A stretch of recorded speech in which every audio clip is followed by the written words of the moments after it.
ଜୟ ଜଗନ୍ନାଥ। ସ୍ୱାତି ଲଗ୍ନର ଜୟ ଜଗନ୍ନାଥ। ସ୍ୱାତି ଲଗ୍ନର ନୂତନ କାର୍ଯ୍ୟକ୍ରମ ଅତିଥିଙ୍କ ସହ ଆଳାପକୁ ଆପଣଙ୍କୁ ସ୍ୱାଗତ କରୁଛି। ସର୍ବପ୍ରଥମେ ଆମେ ଆପଣଙ୍କର ପରିଚୟ ଜାଣିବାକୁ ଚାହେଁ। ମୋର ନାମ ହେଉଛି ଶ୍ରୀମତୀ ସନ୍ଧ୍ୟାରାଣୀ ହୋତା। ଖୋର୍ଦ୍ଧା ଜିଲ୍ଲାରେ ମୋର ଘର। ମୁଁ ଏଠି ସୁଦୂର ନବରଙ୍ଗପୁର ଜିଲ୍ଲାରେ ଶିକ୍ଷୟିତ୍ରୀ ଭାବରେ କାର୍ଯ୍ୟରତ। ଏଠି ରହୁଛି ଦୀର୍ଘ 32 ବର୍ଷ ହେଲାଣି ମୁଁ ଏଠି ରହୁଛି। ତାହେଲେ 32 ବର୍ଷ ହେଲା ଆପଣ ନବରଙ୍ଗପୁରରେ ରହୁଛନ୍ତି। ମ୍ୟାମ୍ ସାହିତ୍ୟ ପ୍ରତି ଆପଣଙ୍କ ପ୍ରେମ କେମିତି ଜାଗ୍ରତ ହେଲା ଏବଂ କେବେଠୁ ଜାଗ୍ରତ ହେଲା? ସାହିତ୍ୟ ପ୍ରତି ଯୋଉ ପ୍ରେମ କଥା କହୁଛନ୍ତି, ସାହିତ୍ୟଟା ଯେତେ ପଢିବ ସେତେ ସେଥିପ୍ରତି ଆଗ୍ରହ ସୃଷ୍ଟି ହବ। ମୁଁ ଜାଣିବାରେ, ମୁଁ ଯେତେବେଳେ ପ୍ରାଇମେରୀ ସ୍କୁଲରେ ପାଠ ପଢୁଥିଲି, ସେତେବେଳେ ସବୁ ସାର୍ ମାନେ ଆମକୁ ଶିଶୁଲେଖା, ମନପବନ ଏସବୁ ଦିଅନ୍ତି ପଢିବା ପାଇଁ। ହେଲେ ଗୋଟେ ଶନିବାର ଦେଇକି ନେକ୍ସଟ ଶନିବାର ତାକୁ ନେଇଯାଆନ୍ତି ବହି ଯାକ। ମୁଁ ମୋ ବହି ପଢିବା ସାଙ୍ଗେ ସାଙ୍ଗେ ମୋ ସାଙ୍ଗସାଥିଙ୍କଠୁ ଆଣିକି ସେଇ 7 ଦିନ ଭିତରେ କେମିତି ମୁଁ ଆଉ 4-6ଟା ବହି ପଢିକି ଶେଷ କରିବି, ମୋର ସେଇ ଆଗ୍ରହଟା ରହୁଥିଲା। ମୁଁ ବେଶୀ ପଢିବାକୁ ଭଲ ପାଏ। ସେତେବେଳେ ମୁଁ ସେଗୁଡ଼ା ସବୁ ପଢି ଦଉଥିଲି। ପଢିବା ପରେ ତମେ 100ଟା ଶବ୍ଦ ପଢିଲେ ତ ସେଥିରୁ 5ଟା ମନେ ରଖିପାରିବ ନା। ନିଶ୍ଚିତ ଏ ଭାବରେ ପଢିବାର ଆଗ୍ରହଟା ମତେ ପର ମୁହୂର୍ତ୍ତରେ ଲେଖା ଲେଖି କରିବା ପାଇଁ ଟିକେ ଖୋରାକ ଯୋଗେଇଛି ବୋଲି ମୁଁ ମନେ ଭାବୁଛି। କରୁଛି। ମ୍ୟାମ୍ ବର୍ତ୍ତମାନ ମୋର ଆଉ ଗୋଟେ ପ୍ରଶ୍ନ ରହିବ ଆପଣଙ୍କୁ। ଆମର ସାହିତ୍ୟକୁ ଯୋଉମାନେ ଭଲ ପାଉଛନ୍ତି ବା ସାହିତ୍ୟକୁ ବର୍ତ୍ତମାନ ଯୋଉମାନେ ମାନେ ନୂତନ କରିକି ଲେଖା ଲେଖି କରିବା ପାଇଁ ଭାବୁଛନ୍ତି, ନୂତନ ଯୁବପିଢି ଯାହାକୁ ଆମେ କହିବା, ଯୋଉମାନେ ଭାବୁଛନ୍ତି ମୁଁ କିଛି କବିତା ଲେଖିବି, କିଛି ଗଳ୍ପ ଲେଖିବି, ତ ସେମାନଙ୍କୁ ଆପଣ କଣ କହିବେ? ଲେଖିବାକୁ ଯଦି ଜଣଙ୍କର ସ୍ୱତଃସ୍ଫୂର୍ତ୍ତ ଆଗ୍ରହ ହେଲା, ସେ ତ ଲେଖିବ ନିଶ୍ଚିତ ଭାବେ। ବହୁତ ପଢାପଢି କରନ୍ତୁ, ତାପରେ ଲେଖିବାକୁ ଟିକେ ଆଗ୍ରହ ସୃଷ୍ଟି କରନ୍ତୁ। କାହିଁକି ନା ମୁଁ ଦେଖୁଛି ପ୍ରାୟ ଭାଷାର ଅଶୁଦ୍ଧି ରହୁଛି। ବହୁତ ସ୍ପେଲିଂ ଭୁଲ କରିକି ସବୁ ଲେଖା ଗୁଡାକ ରହୁଛି। ଛୋଟ ଶିଶୁଟିଏ ଯଦି ଲେଖା ଗୁଡିକ ପଢୁଛି, ବହିରେ ଯୋଉଟା ବାହାରିଲା ସେଇଟାକୁ ସେ ପୁରା ସତ ମାନେ ଠିକ ବୋଲି 100% ଠିକ ବୋଲି ଭାବି ଦଉଛି ପିଲାଟି। ମା ବାପା ଯଦି ତାକୁ ଠିକ ଟା କହୁଛନ୍ତି, ସେ ସେତେବେଳେ କହୁଛି ନା ତମେ ଭୁଲ କହୁଛ, ବହିରେ ଲେଖା ହେଇଛି ମାନେ ଏଇଟା ଠିକ। ତେଣୁ ଏଇ ଯୋଉ ଆମର ଶୁଦ୍ଧ ବନାନ ପ୍ରତି ଟିକେ ଦୃଷ୍ଟି ଦିଅନ୍ତୁ ଯୁବପିଢି। ଆଉ ଆଜିକାଲି ଯୋଉ କବିତା ଯାକ ସବୁ ଲେଖା ଯାଉଛି, ଆଧୁନିକ କବିତା,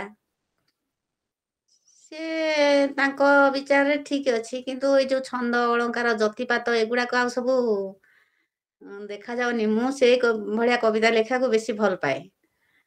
ଛନ୍ଦ ଅଳଙ୍କାର ଆଉ ସହଜ ସରଳ ବୋଧଗମ୍ୟ ହେଲେ ହିଁ ଗୋଟେ କବିତାଟେ ଜଣେ ପଢିକି ବୁଝିପାରିଲେ ତ ତାର ହୃଦୟସ୍ପର୍ଶୀ ହେଲେ ତ ସିଏ ଆଗ୍ରହ ହବ ବହିଟେ ପଢିବା ପାଇଁ ବା ଯାହା କରିବା ପାଇଁ। ନିଶ୍ଚିତ ସେତିକି ଭାବରେ। ତ ଆଜିକାଲି ଦେଖା ଯାଉନି କବିତାରେ, ମୁଁ କାହିଁ ପାଉନି ପ୍ରାୟ ମୁଁ ଜାଣିବାରେ। ବର୍ତ୍ତମାନ ଆପଣଙ୍କ ମତ ଅନୁସାରେ ବର୍ତ୍ତମାନ ଆଧୁନିକ କବିତା ତ ବେଶୀ ବଢିଛି। ଛନ୍ଦ, ଯତିପାତ, ଅଳଙ୍କାର ଥିବା କବିତା କୋଉଠି ନା କୋଉଠି ଟିକେ କମିଛି। ବା ଆମେ ଲୋକଲୋଚନ କମି ଆମେ ଯାଇଛି। ପାଇପାରୁନାହେଁ। ଯେହେତୁ ହଁ। ଯେହେତୁ ଯୁବପିଢି ମାନେ ଫେସବୁକ୍ ସୋସିଆଲ ମିଡିଆ ୟୁଜ କରୁଛନ୍ତି ଏବଂ ସେଇଥିରେ ସେମାନେ ବୋଧ ହୁଏ ନାଇଁ, ନିଶ୍ଚିତ ଭାବରେ ଅଳଙ୍କାର ଏବଂ ଏଇ ଭିତରୁ କୋଉଠି ନା କୋଉଠି ଟିକେ ପଛରେ ଅଛନ୍ତି। ମ୍ୟାମ୍ ଆଉ ଗୋଟେ ପ୍ରଶ୍ନ ରହିବ, ଆପଣଙ୍କ ଜୀବନରେ ଅନେକ ଘଟଣା ଘଟିଥାଏ, ଏବେ ଘଟୁଥିବ ମଧ୍ୟ। ସେଇ ଭିତରୁ ଆମେ ଆମ ଜୀବନକୁ କେମିତି ଭାବରେ ଗୋଟେ ସରଳ ଜୀବନ କରିପାରିବା? ଜୀବନଟା କେମିତି ସରଳ କରିପାରିବା? ମୋ ମତରେ ଜୀବନ ସରଳ ହେବା ପାଇଁ ସେ ଗୋଟେ ହଉଛି ଆଧ୍ୟାତ୍ମିକ ଦିଗରେ ଛୋଟ ପିଲା ବେଳୁ ଆଧ୍ୟାତ୍ମିକ ଦିଗରେ ମନ ବଳେଇବା ଦରକାର। ସେଇଟାକୁ ଛୋଟ ପିଲାଟେ ତ ପାରିବନି, ପିତାମାତା ସେଥିରେ ବହୁତ ଗାଇଡ କରିବା ଦରକାର ପିଲାମାନଙ୍କୁ। ପ୍ରାର୍ଥନା, ନାମ ଧ୍ୟାନ, ୟା ବୋଲି ଯେ ଛୋଟ ପିଲା ସବୁବେଳେ ସେଇଟା କରିବ, ମୁଁ ସେ କଥା ଠିକ ମନେ କରୁନି। ସନ୍ଧ୍ୟା ବେଳେ ତ ଅନ୍ତତଃ ବାପା ମା ଧରିକି ପିଲାକୁ ସେତିକି ପ୍ରାର୍ଥନା କରେଇ ପାରିବେ। ପ୍ରଣାମ ଶିଖେଇବେ, ଗୁରୁ ଗୁରୁଜନଙ୍କୁ ପ୍ରଣାମ କରିବା। ସଂସ୍କାର ବିଭିନ୍ନ ଭଲ କଥା ତାଙ୍କୁ ଦେଖେଇବା। ଭଲ ବହି ଗୁଡ଼ିକ ସହଜ ସରଳ ବୋଧଗମ୍ୟ ହେଲା ଭଳି ଛୋଟ ଛୋଟ ବହି ଗୁଡ଼ିକ ତାଙ୍କୁ ପଢ଼ିକି ଶୁଣେଇବା, ତାଙ୍କୁ ପଢ଼ିବାକୁ ପ୍ରୋତ୍ସାହନ ଦେବା, ଏଇସବୁ ହେଇପାରିଲେ ବୋଧେ ଛୋଟ ପିଲାମାନେ ଟିକେ ସେଇ ପ୍ରତି ଆକୃଷ୍ଟ ହେବେ ବୋଲି ମୁଁ ମନେ କରୁଛି। ନିଶ୍ଚିତ ଭାବରେ। ମ୍ୟାମ୍ ଆଉ ଗୋଟେ ପ୍ରଶ୍ନ ରହିବ ଆପଣଙ୍କୁ, ଯୁବପିଢ଼ି କଣ କରିବେ କଣ ନ କରିବେ ସେଇଟା ଗୋଟେ ପ୍ରକାର କଥା। କିନ୍ତୁ ବର୍ତ୍ତମାନର ଯୋଉମାନେ କବି ଅଛନ୍ତି, ଯୋଉମାନେ ବଡ଼ ବଡ଼ ସାହିତ୍ୟିକ ଅଛନ୍ତି ବା ଛୋଟ ଛୋଟ ସାହିତ୍ୟିକ ଅଛନ୍ତି, କବି ଅଛନ୍ତି, ବକ୍ତା ଅଛନ୍ତି, ସେମାନଙ୍କର କଣ କର୍ତ୍ତବ୍ୟ ରହିବ ଆମ ସାହିତ୍ୟକୁ ବଞ୍ଚେଇବା ପାଇଁ, ଆମ ସାହିତ୍ୟକୁ ଆଗକୁ ନବା ପାଇଁ? ସାହିତ୍ୟକୁ ଆଗକୁ ନେବା ପାଇଁ ହେଲେ ସମସ୍ତେ ପୁସ୍ତକ ପଠନରେ ଗୋଟେ ମନୋନିବେଶ କରିବା ଆବଶ୍ୟକ।